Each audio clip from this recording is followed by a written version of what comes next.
Hey guys, welcome back to Mr. Nell's Social 9 podcast. This is chapter 6, episode 4. Today we're focusing on supply and demand. If you're following along with me in the textbook, I'm on page 210.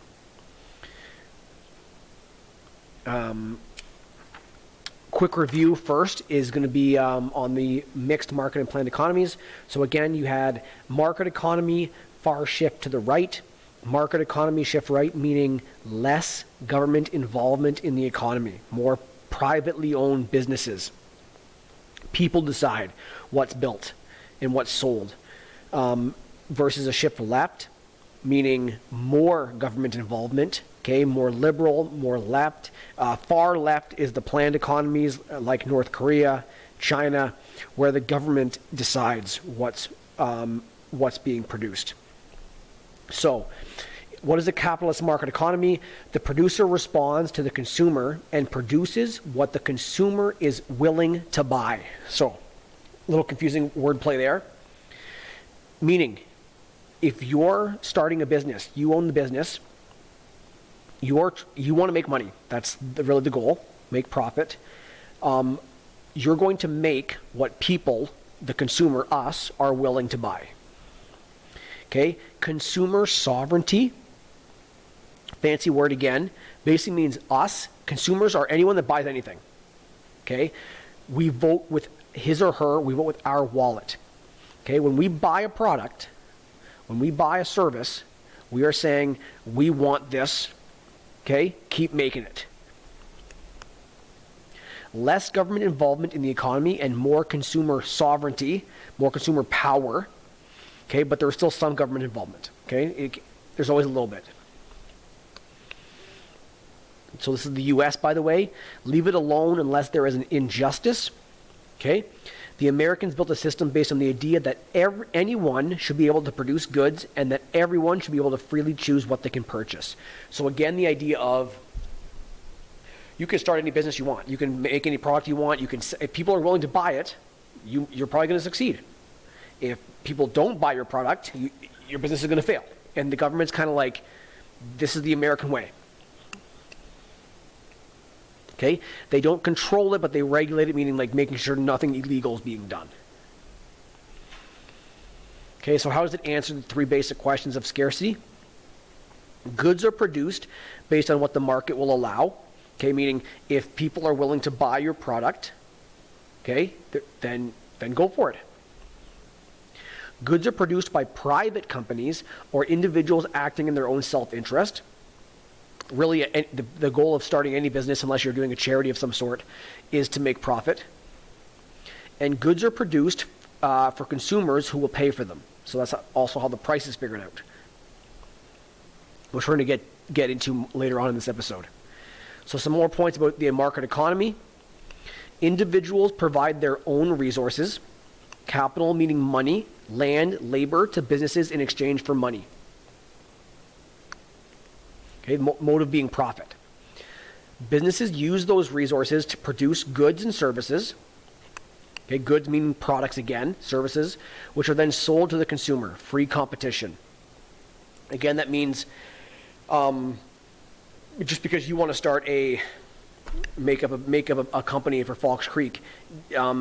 Well, okay, look at this. Look at the pizza joint.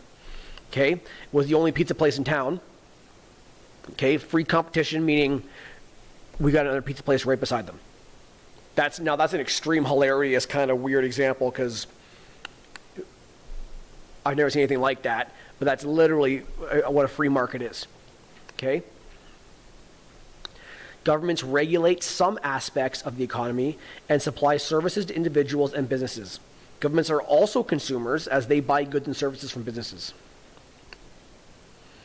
When I think about that one, right, the U.S. economy is so far to the right, like such a market economy. When you think about Trump building the wall, right, he's actually getting quotes, right, on offers from different construction companies offering to build the wall. Okay, and bidding on like how much money they're going to charge, materials, etc. But it's not a government construction company. These are private companies owned by people. Competition is at the heart of a free enterprise. The consumer looks for the best buy, and the producer tries to get the consumer's dollar. Consumer sovereignty, consumer power, right? We have a lot of power as consumers. Now, especially now with online buying, right? Before, it'd be like if you lived in Fox Creek, maybe you don't have a car, or you're not old enough to drive yet, your parents don't leave town, your consumer sovereignty is much less because you basically have to buy what you have in town. Like we have one grocery store in town, right? We had one pizza place, less competition. Now with online purchasing, when you're older, you can leave town, especially online buying. Companies have to earn our money, whether it's quality, name brand, lowering their prices because there's so many more, much more competition. The goal of the producer, the person that's making the product, is to make as great a profit as possible, okay? The natural law of supply and demand determines profit, wages, interest rates, and cost of goods. Okay, this is what we're going to get to in the next couple slides here. It's also on page 210. Every individual is looking out for his or her own personal interests with regards to supply and demand. Okay, so how and when does the government become involved in a market economy? So protect and preserve property rights, encourage industry to take on projects that will benefit the country. What we want to think of here is like solar power, wind power, electric cars, stuff like that. So where there may have been a lack of interest in company, in like an individual, right, taking that risk, maybe they don't think there's a lot of profit to be made in it, the government can give incentives or encourage people to take on projects that would benefit the country, okay, maybe later on, especially with regards to the environment. Preserve fair and free competition within the market.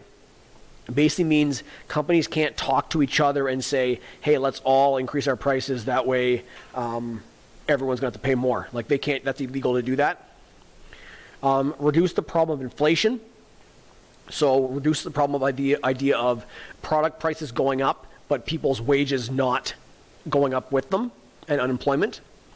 And guaranteed citizens a minimum standard of living. Okay, so this is what you think about minimum wage.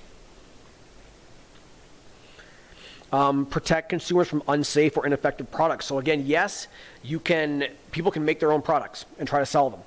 However, the government will step in if you're looking at false advertising, dangerous chemicals in the products, especially if you're talking about supplements, like workout supplements, dietary supplements, anything like that. So yeah, you have the right to start your own company, but you can't, there's regulations in place.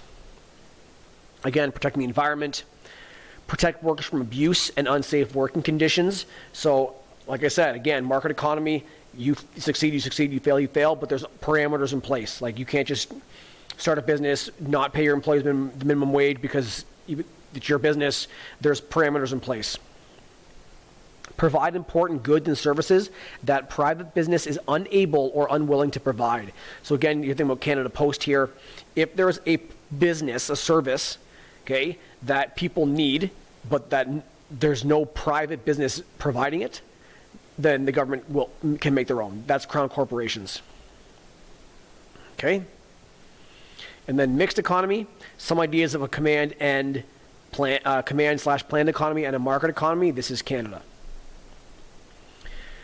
So how does it kind of work? Very similar to market economy.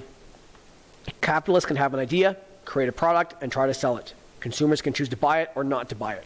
Really, this is like the whole premise of Dragon's Den and Shark Tank. The Canadian government also makes some command/planned economy decisions.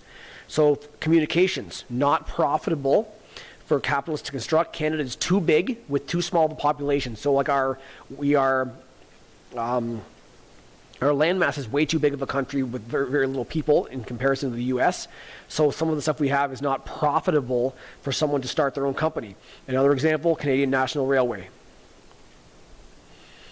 Some other countries that are mixed: France, Norway, Sweden, Germany, Italy, Australia, New Zealand, and Canada. So some positives: key areas of the economy can be monitored by the government, and quality of life is improved for people in areas not serviced by private industry. So this means people that live in very small towns or very remote areas across the country, because we have we are mixed, the government can actually help those places out a lot more. Negative, the economy can't be as finely tuned, leading to some inefficiencies. So we already went over this last episode a little bit, but basically Canada versus the US, both really care about the public good. Okay, Canada being the public good and cooperation, the US being public good individualism.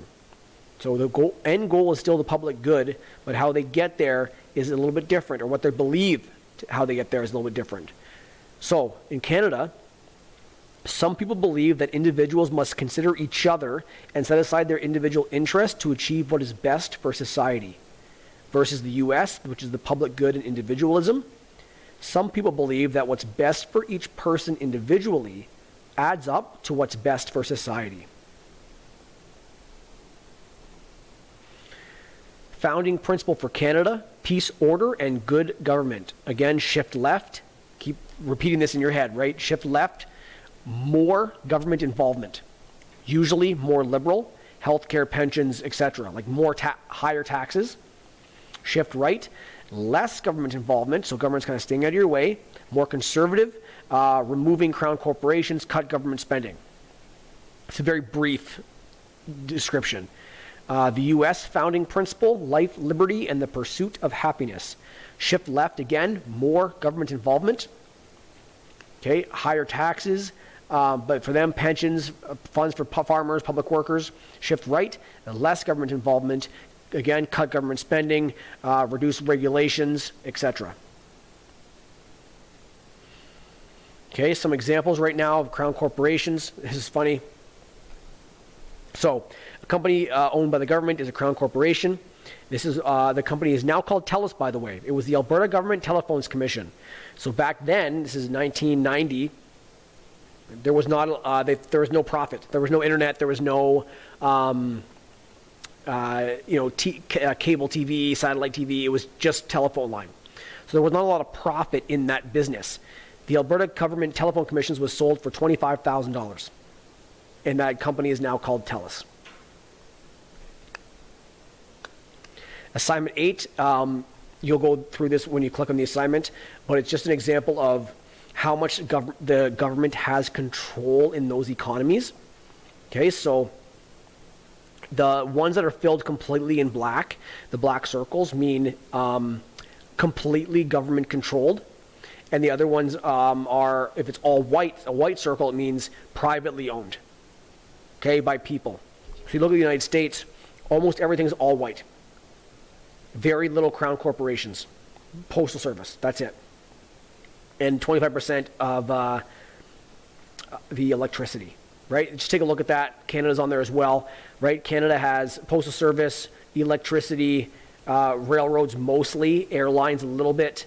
But just take a look at the other countries and how they're run. So the U.S. meaning almost entirely market economy, meaning almost all privately owned. Versus, like, take a look at France, Britain, Brazil, a lot more differences with regards to how much power and control the government has. Okay? This is the big part of this episode. The law of supply and demand. It is an unwritten law that controls economies based on private property.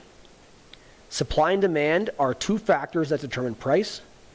As the price increases, producers will be more willing to produce more of that product, but the consumers will not want to buy.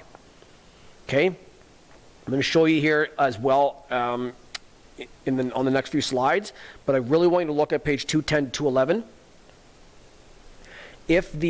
If everything's perfect, it's called equilibrium. Okay? So, we're going to start with a state of equilibrium. If the supply matches the demand, matches the price. That means they created they have the exact right amount of product for sale. The demand, like us consumers, want it just bad enough, and they set the price at the exact right amount. That's the goal of anyone that has a business. Okay? As the demand for a product goes up, I really want you to break this down to common sense and slow it, like try to break it down in your own mind here. As the demand for a product goes up, the supply is going to go down. Because the demand's high, people are going out to buy it, which means the supply of the product is going to go down. As the supply of the product goes down, the people that are selling the product are going to raise the price, right? Because if the demand's really high and the supply is dropping, they're probably going to think, hey, people really want this product or service. It's time for us to raise the price. Okay? When the price goes up, the demand, so now the price is going too high, the demand for the product is going to go down because less people can afford the product now or service, which means the supply of that product or service is going to go up. It's literally a circle. As the supply goes up now, so now you're selling your product, you were like, yeah, everyone wants this, I'm going to raise the price. Whoops. Now people want it less because the price is maybe they raised it too high. So now we're getting too much product on our shelves. So now we have our shelves with our products stocked and there's too many. There's too much. People aren't buying it enough. What do we got to do? They lower the price. The demand goes back up, which brings us back to equilibrium.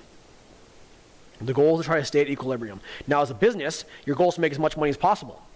So really, if you're starting your own business, selling your own products, you want to try to find how high can you make the price where the demand is still high enough for you to sell your product. Right? I hope that makes sense. That's really what it is, though. Supply, demand, and price. Okay? It affects everything. That is it for Chapter 6, Episode 4. I know there was a lot there, and I really want you to take a look again at page 210 and page 211 and really try to understand the idea of supply, demand, and price and how they all affect each other. Okay? Great job, guys. See you next time.